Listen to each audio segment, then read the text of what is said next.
Program makan bergizi gratis kok bisa terkontaminasi dan menyebabkan keracunan?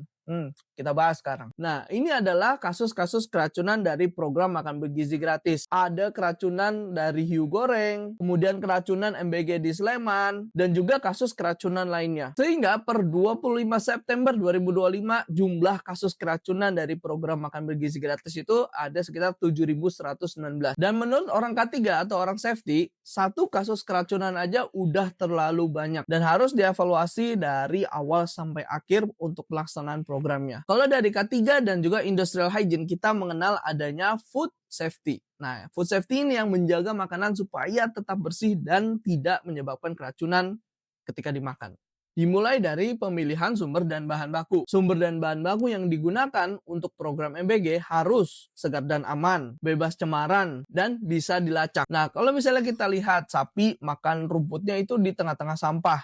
Nah, ini kan pasti dagingnya tercemar ya, tidak sehat. Nah, itu bisa jadi sumber penyakit. Yang ketiga bisa dilacak. Nah, ini maksudnya bisa dilacak gimana? Misalnya lauknya ikan, tapi ikannya dari laut yang tercemar atau penuh dengan logam merkuri. Nah, itu bisa menyebabkan penyakit minamata. Daging dan ikan harus disimpan ke dalam lemari es yang suhunya kurang dari 5 derajat Celcius atau di freezer ya. Ketika proses pengolahan, pekerjanya itu harus fit.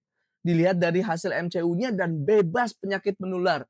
Nggak mau kan tiba-tiba satu sekolah kena hepatitis semua atau kena TBC semua. Dan ini peraturan-peraturan dan standar untuk food safety di Indonesia. Gila, banyak banget dan harus diperhatikan dan harus comply satu persatu. Kalau misalnya terjadi keracunan, jangan panik dan lakukan langkah-langkah berikut. Yang pertama, kenali gejala awal dari keracunan. Mual, muntah, lemes. Yang kedua, mengamankan dan menenangkan korban. Kalau misalnya korban panik dan kemudian nangis, nah itu bisa meningkatkan resiko dehidrasi. Yang ketiga, kalau keracunan pasti mengakibatkan muntah dan diare, sehingga memicu terjadinya dehidrasi.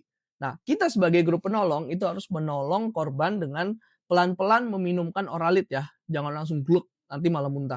Yang keempat, kita sebagai grup penolong juga harus mencatat informasi penting. Apa yang dimakan, kapan makannya, sama berapa orang yang terkena. Yang kelima, kita tuh dilarang memaksakan korban untuk muntah ya, karena keracunan. Jadi dimuntahin biar makanannya keluar. Nah, ini jangan ya. Jangan dipaksakan untuk muntah. Justru malah memperparah dehidrasinya. Kemudian jangan konsumsi obat sembarangan. Karena sakit perut dikasihnya obat mah. Nah, itu nggak bener ya. Oke, itu aja dari gua. Kalau lo tertarik soal safety atau K3, bisa follow akun gua. And see you in the next video. Bye-bye.